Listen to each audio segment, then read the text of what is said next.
What's going on, guys? What's going on, guys? This is Saturday Afternoon Wrestling, and it is a great day to talk about wrestling because I am trying something a little different today. So I've been doing short recap clips that I've been posting after every major show of the week. Raw, NXT, AEW Dynamite, SmackDown. And so hopping on and doing this show and talking more about the things that have already happened that I've already kind of talked a little bit about during the week just feels redundant. It feels like a lot for me to ask of people to watch this, listen to this, on top of those other things that are already kind of supposed to hit the bigger points. So I've thought a lot about what I want this to be every weekend, outside of those episodes where, it's predictions and recaps for shows or, interviews, which we should have more coming up in the near future as well, which is really exciting. So I've been thinking a lot about that, and I think this is the perfect week to try this. So what I'm going to do, instead of structured through the shows, anything like that, I'm going to do a headline check. I have got 9 headlines here that I have written down for today. I do need to say they are not in any order. If I do this again, if this goes well, if people seem to enjoy it, then I will absolutely order them in importance and level of importance, both to me and in what I think. But for now, these are just in the order that I found them and as things kind of came to me. So I hope that this is interesting. The idea here is that it will let people hopefully catch up on everything happening outside of wrestling, outside of the programming, because it feels like there's so much programming to watch now that a lot of things and reactions and little news bits that come out around the show that aren't going to get mentioned on any of the broadcasts can kind of fall by the wayside. And so I want to try this, and I'm hoping that this is a good way to go, just as a way to keep things fresh and keep things interesting and avoid, hitting people over the head with the same thing too much. So if this is something that you're into, if you enjoy this episode and this format and this idea, please let me know. Comment, like the video, subscribe to the channel if you are just finding it now. Really appreciate everyone that has been subscribing and checking things out. It is crazy to me. It's already more than I could have ever expected or asked for. So I am sincerely so appreciative of that. But without any further ado, let's get into it. The number one headline that I have this week is that Jey Uso dropped the World Heavyweight title to Gunther this last week on Monday Night Raw. It ends his World Championship reign at 51 days. And it's a big story because Triple H, in his era of booking, has followed a lot of patterns, and in a lot of ways he's kept things pretty predictable and pretty safe. And the title changing hands here breaks that pattern to an extent. It's the first time in Triple H's reign, in his era, if you want to put it that way. It's the first time in his era that the title has changed hands on a Raw. It's the first time someone has won the title back from the person that beat them for it. And I believe it's the first time that someone has held the title more than once, with Gunther now being a 2-time champion. So, really interesting. There are rumors going around as to why this happened. And that is Bill Goldberg. That is right. There is a rumor right now that the reason this title reign was cut short is because Triple H wants to book Gunther versus Goldberg for the World Heavyweight title, and for Goldberg's last match to happen in Atlanta, Georgia at Saturday night's main event, July 12th, which also happens to be the day of AEW All In Texas. That is a huge loaded sentence there. So I'm going to say that again. Triple H wants to reportedly book Goldberg versus Gunther in Goldberg's last match for the World Heavyweight title, counter programming against AEW All In Texas in Goldberg's hometown of Atlanta, Georgia, for a Saturday night's main event. It's a lot. It's crazy to think about that and to process all of that, because counter programming AEW All In Texas, which is going to be probably their biggest show, if not top 2 or 3 biggest shows of the year, is an insane insane thought with a Saturday Night's Main Event special with Goldberg, with like all of it just kind of seems, I don't know. I hesitate to call it hubris, but it just feels like necessarily making things harder on yourself through these types of optics. I don't know how many people are clamoring for a Goldberg match in 2025. This is like the third or fourth time I can remember now that a title reign has been cut short because Goldberg was lined up for a match, which is insane to think about too. And it's bizarre. It's such an odd thing to do because it renders that WrestleMania moment and Jey overcoming Gunther and the story that they told renders it all kind of pointless because Gunther just beat him again. And beat him by choking him out, which Jey won by getting Gunther to tap out, and Gunther won by getting Jey choked out. Like, I don't know. I don't know how much more definitive it can be. I think Jey's only beaten Gunther now one time, maybe twice in their entire history, wrestling back and forth.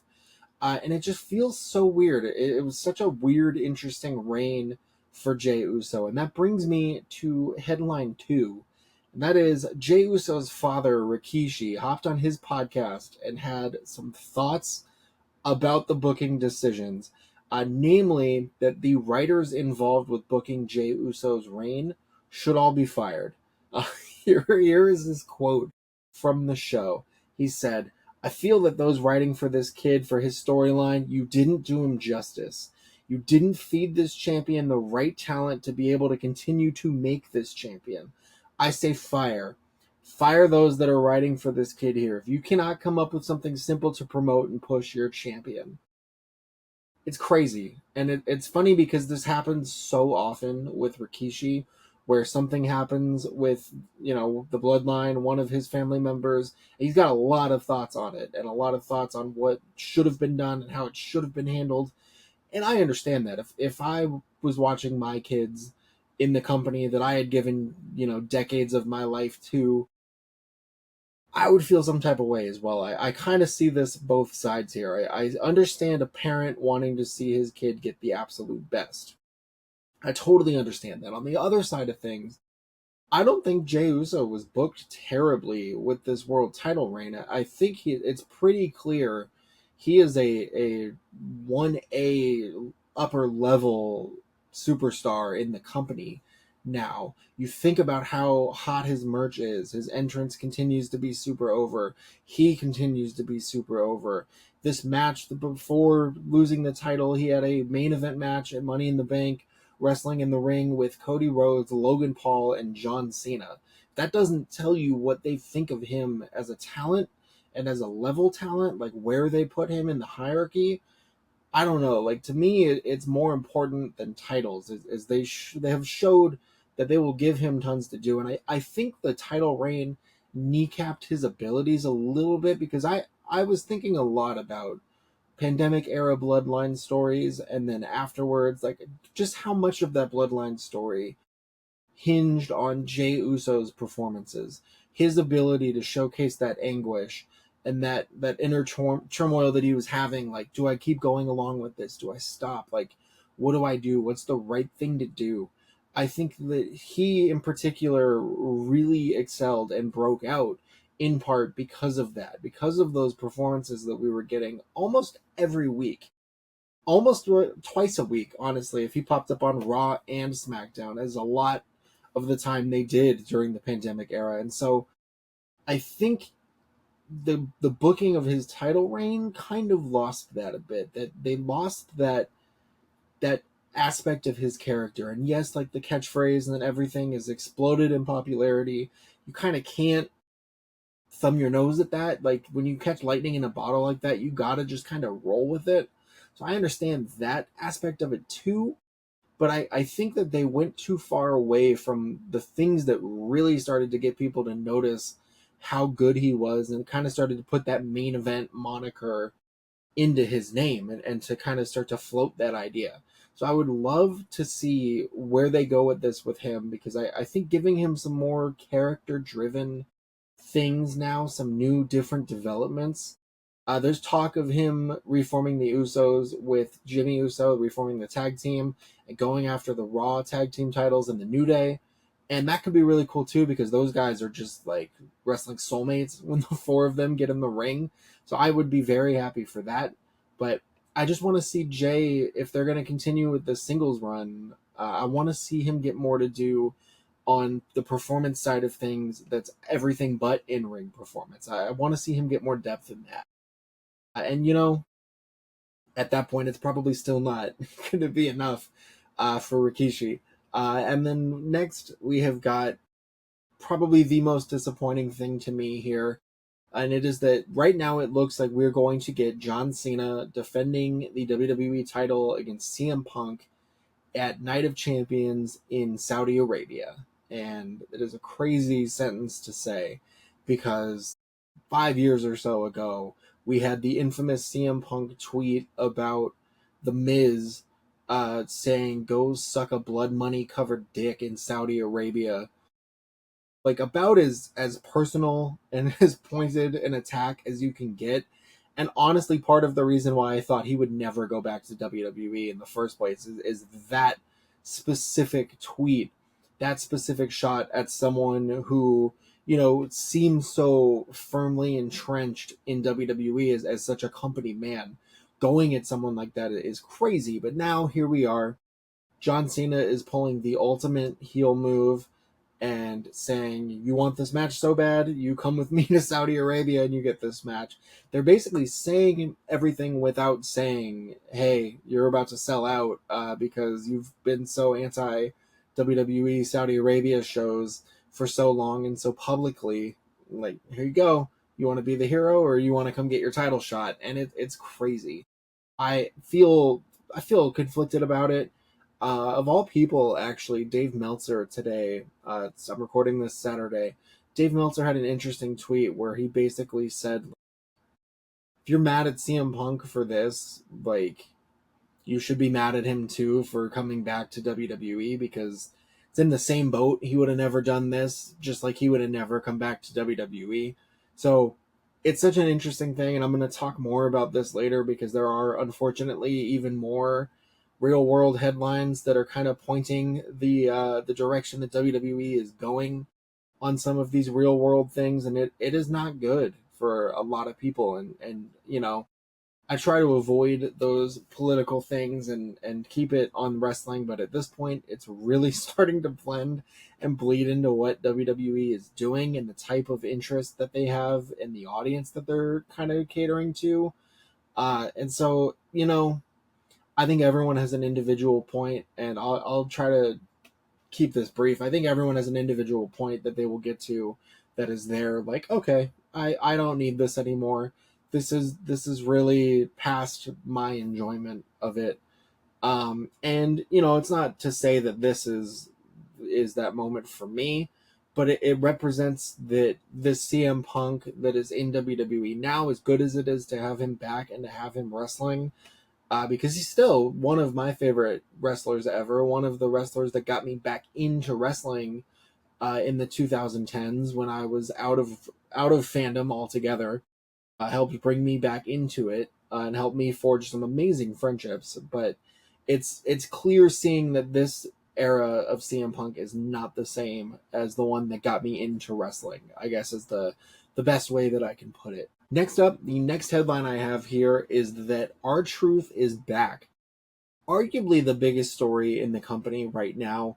R-Truth's release a few weekends ago was a shock. No one knew what to expect or what to think of it. It felt cold. It felt heartless from the company. He had just been on Saturday night's main event. He had just started a feud with the Bloodline 2.0 on SmackDown. And out of nowhere, this veteran was released like a bump on a log. Like couldn't have mattered less. And people were mad. Fans were very mad. The backstage talent was reportedly very mad. Fans all through Raw chanted, "We want truth," and it was clear people were upset. So, in this instance, hats off to WWE, because the next weekend at Money in the Bank, they had R-Truth return, and they started branding him as Ron Killings. He was using his name and he cut a promo this last Monday on Raw that was fantastic, arguably the best of his WWE career, where he cut off his braids and he spoke about R-Truth as a character and the differences between R-Truth and Ron Killings. And it was great. It was a show. I think I called it a show of what legitimate booking can do for a performer in just one night, in just 1 week. Because then on Friday Night SmackDown last night, he attacked John Cena multiple times and is now going to have a match with John Cena next week on SmackDown. Like, imagine a month ago, R-Truth getting a title match with Cena or a non-title match with Cena and feeling like, man, R-Truth could actually win this. Like, I don't think anyone would have been in that frame of mind. I think the run that has all come from all of this is incredible to see. And after Money in the Bank, Triple H was asked about R-Truth coming back and if it was a work that he was released. And he played it coy and was like, enjoy the show. Uh-huh. And it's like, dude, come on. We all know you guys fired him and it blew up in your face. And now this is damage control. Because the reports that came out after R-Truth returned at Money in the Bank were that he did not answer WWE calls. He was already taking independent bookings. He was already looking into other things. And Nick Khan called him personally and said, hey, let's do this. Let's bring you back. He negotiated to use his name, Ron Killings, presumably to establish it more for when he does go back to the Indies. No one knows the specifics of this contract, but it's not supposedly an extended one. I would assume it's like one more good run into a Legends contract, and then we see what happens from there and where he goes.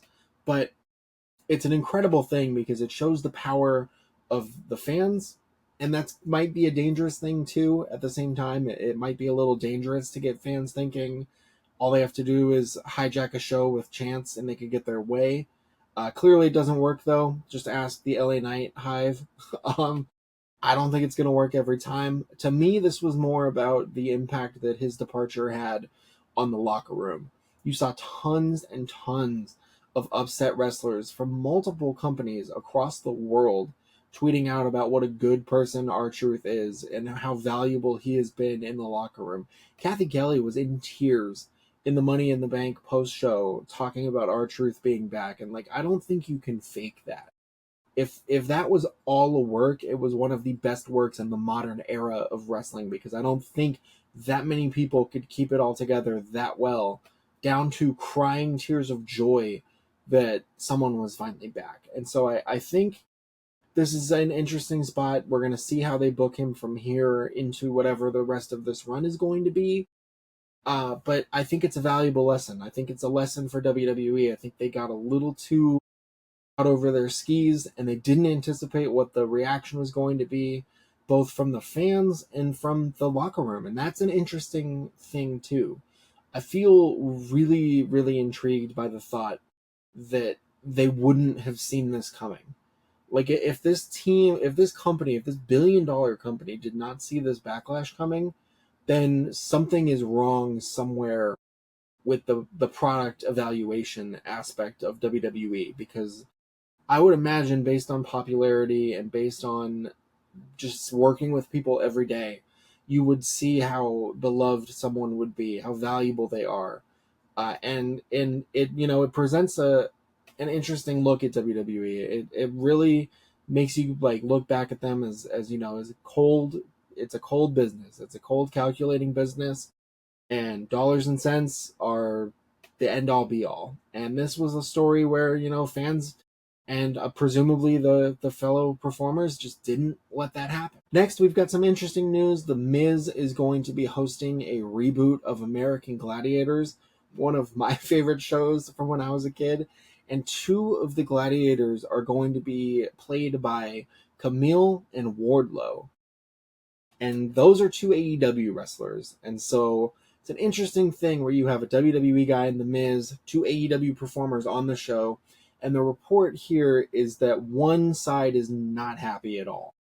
It doesn't say who. It didn't say AEW is mad that The Miz is hosting, and it didn't say WWE is mad that two AEW stars are on the show. My guess, if I really had to put some thought into it and guess, is that WWE would be mad because they know all the eyes that are going to be on this show. and the extra attention that that could bring Wardlow, Camille, and AEW. I would not be stunned if both of those guys suddenly reemerge on AEW TV in the time around the release of that show. It would not surprise me at all.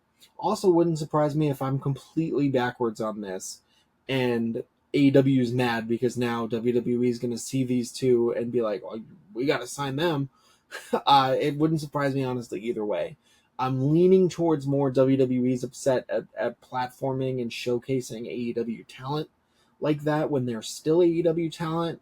But who knows? I think both shows around the time that that debuts is going to be interesting to keep up with to see how each handles it. And then speaking of contracts and statuses and wrestlers in the company, we got word that Private Party's contracts with AEW are coming up soon. They have not been seen since dropping the tag team titles to the Hurt Syndicate, and there's a lot of rumors that WWE is interested in them because it kind of feels like WWE is interested in anyone coming from AEW just for the action of signing them, so that then people can say like, oh man, AEW really fumbled the ball by letting them go. And in the case of Private Party, I do think that that's a bit of a fumble on AEW. I think those guys are absolutely stars, and I think they could do huge things in WWE and AEW too, honestly, if given the time. Like, we saw the run that they went on to get the tag titles. It was amazing.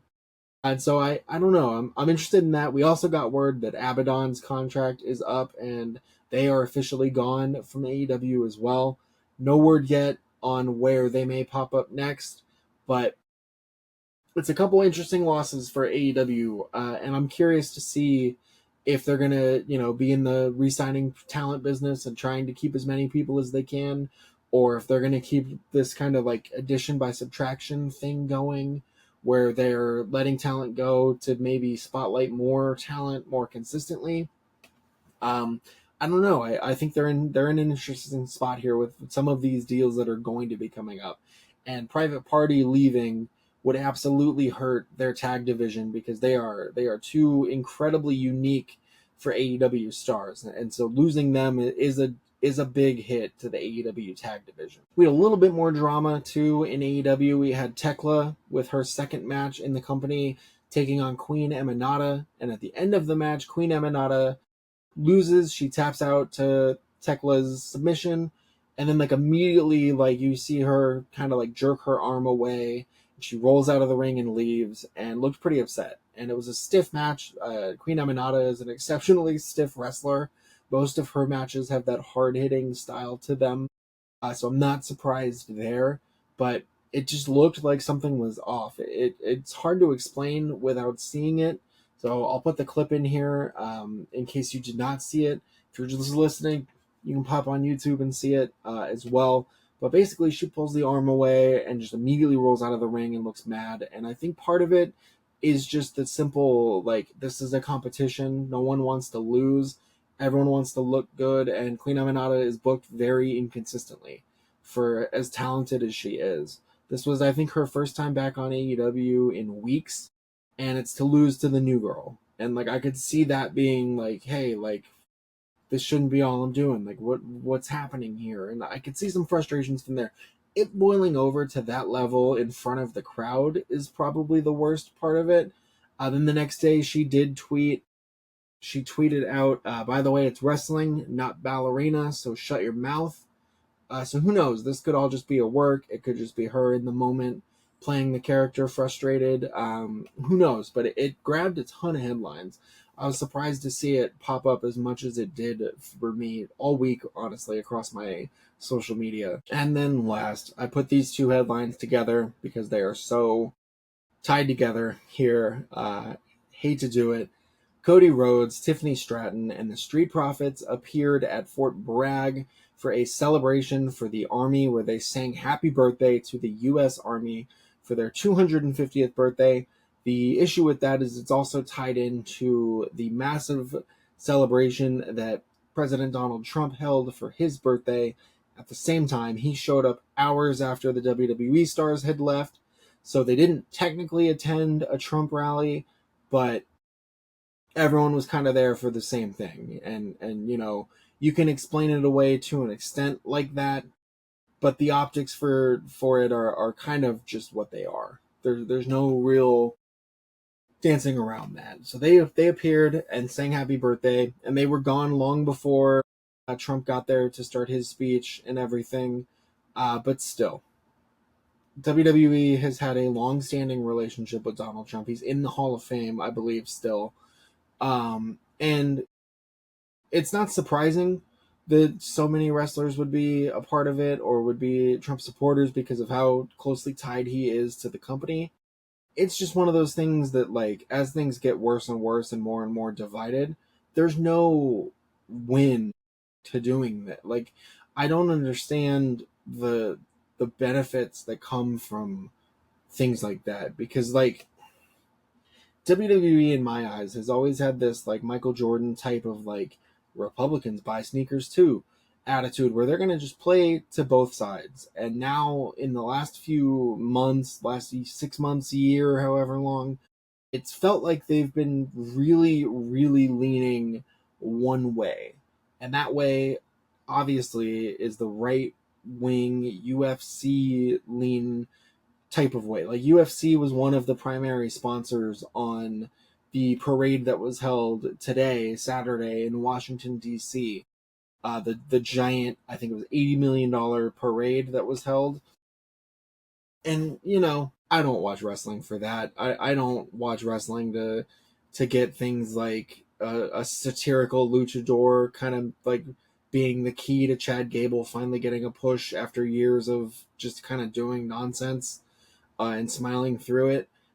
It shouldn't take that to get him, a sustained extended push. Like, I don't know. It's disappointing. It's disappointing to see them just so blatantly lean to one side when so much of the enjoyment of wrestling is the variety aspect of it, is keeping that type of stuff out of the business. And I understand that, like, there's always going to be some storylines that pull from real world things. And that's something that I think can be hard to balance. It's a delicate balance. But this, and then the second part of this is that Saturday we got a tweet from uh, RFK Jr., Triple H, and Stephanie McMahon of a picture that they took together talking about, well, we'll do anything we can to help, RFK on his mission to make people healthy again. And, like, back to back, like the rally appearance and then this, like, I don't know. I don't like. There's no feigning ignorance here, and obviously too, Linda McMahon is in Trump's cabinet, so she's sitting there in pretty clear view the entire parade, which is kind of still a surreal thing to see. But Triple H and Stephanie with RFK Jr. was a real, like, stop and stare at my phone and just think, like, what did you think was gonna come of this? Jim Cornette, of all people, had a really good tweet about it. And when Jim Cornette, of all people, is the voice of reason and is sounding good, it's kind of where things are. You know how crazy things are. Here is what he said. He tweeted out that perhaps don't help give credibility to a former heroin addict with a brainworm who eats roadkill and works tirelessly to take America back to a simpler time when now curable diseases killed large numbers of children. This is in reference to a lot of the vaccine mandate removals and things that RFK Jr. has already started to enact and has said he will do more of. And it's just crazy. And then I started thinking about it, and I started thinking about WWE and their side of things. They mentioned wanting to help do whatever they can to help the youth be healthy. The youth in particular. It's in Triple H's tweet. He said, "Thanks for having us, Secretary Kennedy. Always striving to do whatever we can to help make our nation's youth as healthy as they can be." And he said that knowing that the wrestling ring and everywhere around it is plastered in Prime, Slim Jim, Papa John's, Snickers, and plenty more advertisements. They have so many ads for so many things that I don't think would qualify as healthy. They had a Fireball whiskey ladder at Money in the Bank. They have the Slim Jim table. Now they're shameless in their advertising, and it's not like they're vetting these companies to only have, oh, you know what, we just have the healthy companies. Oh, you know what, we're really focusing on unhealthy foods and options for the youth. Like, no, it's Snickers and chips and pizza and all of the unhealthy things that they're saying they're, committed to helping RFK fight so that the youth can be healthy. I don't know. It's just, you get to a point when you're trying to spin so many plates and keep so many people happy and do as many deals as you can, that you're just going to run into a redundancy anywhere you look. I hate to make this sound not as serious as it is, or not as disappointing as it is, but it feels like when you have too many fantasy football leagues that you do, and you end up at a point where you're watching a game on Sunday and you're like, I have him in one league, but I don't have him in the other league. My opponent this week has him, so I need this, and this happen, but I can't have this happen. It's too much. You're ruining the enjoyment of things when you bog it down too much. And I feel like these types of moments, having those guys out at that birthday celebration, having Triple H and Stephanie take these pictures and then say it's for improving health, when everyone knows and can see the sponsorships and how big and shameless and those are getting. And it just feels like so many outside things really start to weigh down the enjoyment of the product, because you kind of get to a point where you can't shove those things out anymore. You can't turn it off and be like, I'm just watching it because I like the show. I don't think about any of that other stuff. They're kind of getting to a point where it's impossible not to think about it. And that's a crazy thing. It's such an interesting, weird thing to witness happening in real time now. And I hate to have this be the last headline. It feels like such a deeper conversation that needs to be had. Not necessarily just me talking at a camera. So I'm very interested to see where this is all going to go in the coming months and weeks, and just how much more out there it's going to be like this, because I don't think the WWE audience is the same as like a UFC audience. I mean, the WWE crowd booed Dana White when they showed him on the Jumbotron. They booed him twice when they showed him at a WWE event on Netflix a few months back. So it's not like they're the same group. It's not the same type of people, even though TKO owns both. And I think WWE is kind of being skewed more UFC at the expense of those fans that don't like both. It's kind of saying like, well, you're either coming with us or you're not, and we're betting that this is going to bring more fans than it's going to lose, so we're going to just keep rolling with it. And it's a crazy thing to watch happening in real time like this, and how fast things seem to be moving. And I've seen a lot of people swapping from WWE to AEW. I see those posts in Reddit and social media all the time. Like, hey, I'm new to AEW. I can't do WWE anymore. Where do I start? Like, what do I do? And it's just so interesting. It's going to be really interesting to see through the summer, because if AEW lands the plane on this Death Rider story with Hangman Page, finally doing it and winning the title and toppling Moxley, and he pulls the belt out of the briefcase, and they have their biggest moment in a year or more to end their big show, happening at the same time that WWE is running Gunther and Goldberg, then it's going to make for some really interesting side-by-side comparisons and some debates and discussions. Honestly, it's going to be really interesting to see the paths that both of these companies start to take. So like I said, I hate to end it on a down note kind of like that, so I hope people listening or watching enjoyed this kind of aspect to it and this dive into headlines more than recaps. Let me know what you think. You can always comment below. Email address I will put in the description as well if you'd prefer. Email in any thoughts, any headlines that caught your eye, any questions, anything like that. Please always feel free. I really appreciate anyone taking the time to check this out. It means the absolute world to me. I hope everyone listening to this had a good Father's Day if you were able to celebrate. And more importantly than that, hope everyone listening to this just is doing well. There's a lot of crazy things happening right now. And what's important is that people can stay safe and continue to do the things that they love without any impediments or interruptions. So please continue to stay safe, continue to do what you love to do. Thank you for your time, and I will see you next time.